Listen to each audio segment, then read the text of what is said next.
Welcome back to Coyote Classics. Today we're going to do a walk around and test drive on a great looking 1979 Camaro Z28.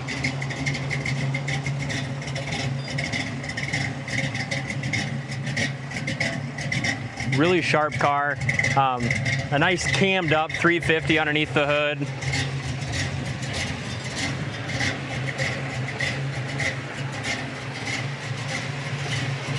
So as I mentioned, underneath the hood, 350 small block that's got some upgrades. You can tell it's got a nice cam in it. Edelbrock intake, nice set of headers.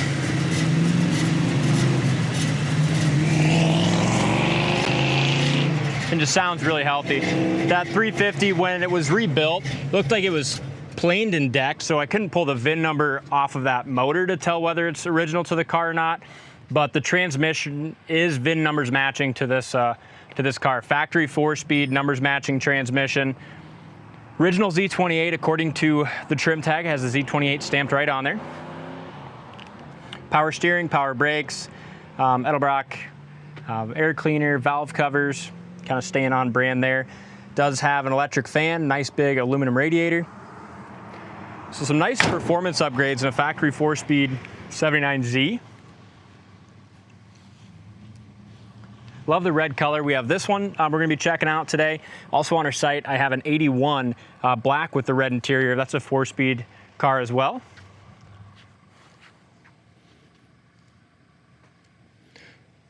Hood lines up real nice here in the front.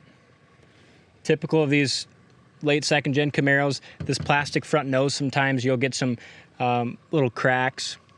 There's one here, very small one there.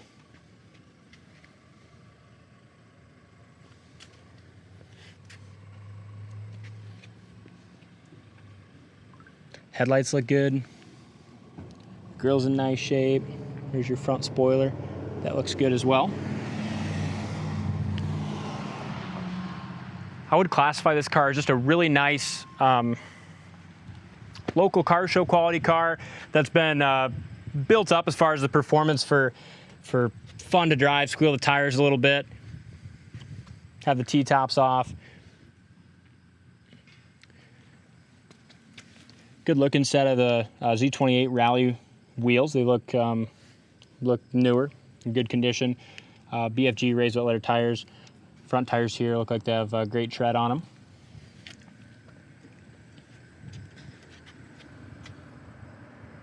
Hood lines up very nice to the fender, door. Some rock chips down low here behind that front tire. The front side of the door fits great. Love the red with the orange and yellow Z stripes.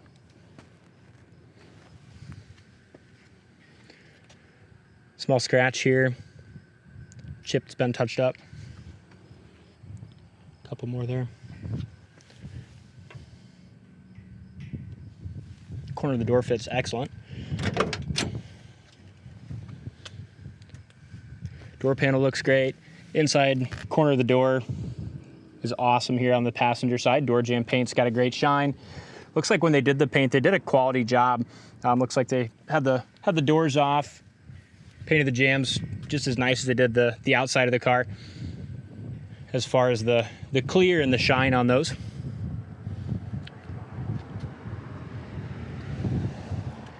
Dash is in good shape. They did upgrade and put Pioneer radio in it, with some nice sounding 6x9s in the back package tray. Radio there, you're going to have AM, FM, aux, you can play music from your phone. There's your center console 4-speed Hurst shifter. Correct steering wheel, correct gauges, factory tack, and the tack works. Does have T-tops. The T-tops are in the bag in the trunk for now, but those do go on there. And today it's about 95 degrees, so I'm gonna leave the T-tops off when I drive it. Roof line here is awesome. So many times on these second gens, you're gonna see some either crack or bubbles in this lead line. This one looks awesome on the passenger side. Real nice and straight, door fits good.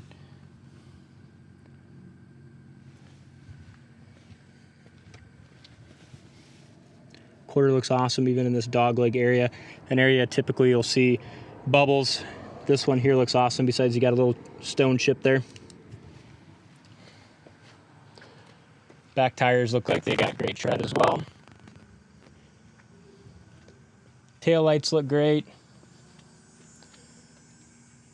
Spoiler really lines up pretty nice for one of these cars. Obviously you're off a little bit here, but I don't see too many of these where the spoilers line up perfectly.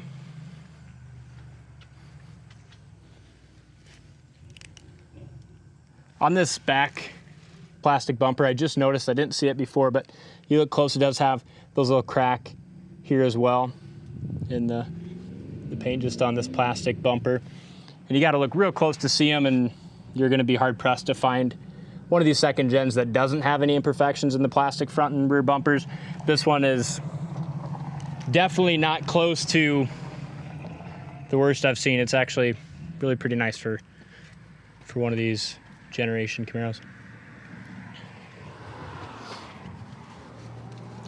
Make sure you go to the site, coyoteclassics.com, check out the undercarriage. Really clean underneath as far as floors, frame, front frame rails. You can tell when you look in this wheel lip here, there's a little blue paint showing right here on this edge where it's been chipped, so it must have been maybe originally a blue car or painted blue before, but that's the only place I can see that so far.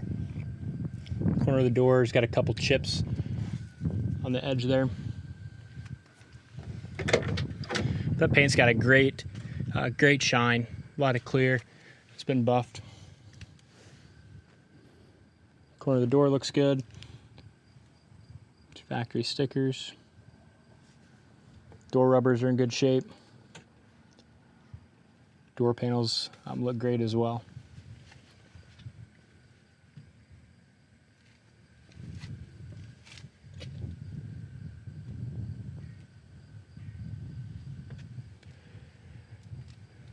All the seats look like they're recovered, and they did a nice job when they did it too.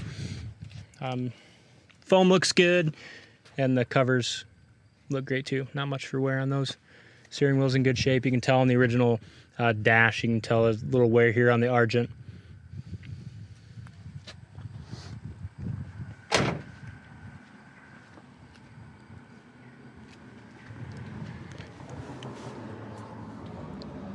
Front fender looks great with the exception of some stone chips down low. Same thing on the door and rocker, just some little chips there. Hood fits great. Just a really good looking car. I'm gonna grab someone to hold the camera and we'll take it for a spin. All right, so we're behind the wheel of the 79. We'll go through some things with you here. The horn works, wipers work, and they park correctly. Put in a nice Pioneer radio. Nice speakers in the back, sounds good. And this does have AM, FM, and what else we got? Aux, all the good stuff. Heater fan works. I can feel that blowing out on my feet right now. Factory tachometer works. Gas gauge looks like that works. We have that filled to full. Temp gauge we'll monitor as we drive here, see if that comes up. The amp gauge in the dash does not work. But that's one of the things we check on our check-in sheet and also our sold ticket. We make sure the alternator is charging properly, write down the voltage that's charging at. We also make sure that battery tests good as far as cold cranking amps, and go through quite a bit here just to make sure that when you get them, you're ready to drive and enjoy. T-tops are awfully nice, especially on a day like today, Mike, aren't they? Yeah.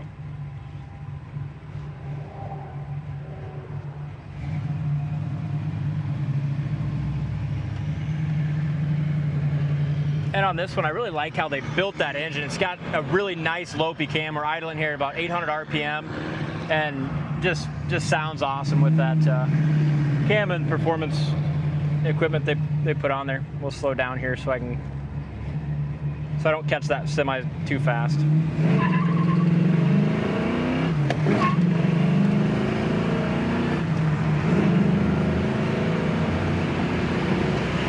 This thing drives awesome.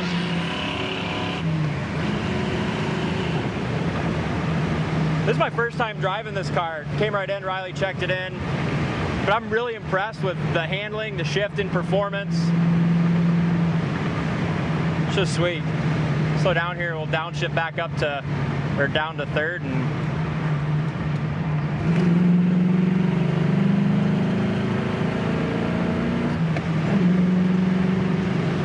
front end's awesome. Goes down the road great. Speedometer works. Here's our brakes at a real high speed. Stop perfect. Sorry, Mike, throwing you around over there. And even, you know, going from 80 to 15 there in a hurry, the idle stayed nice. You know, idle didn't kill. Dropped down to about 600 RPM and just stays idling really nice.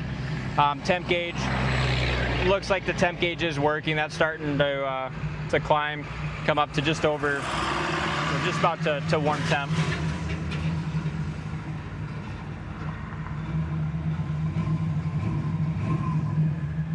This thing's a lot of fun. Just a really nice driver. It's got a great look. Take it to a local car show, but most importantly, drive it and have fun with it. Let's see.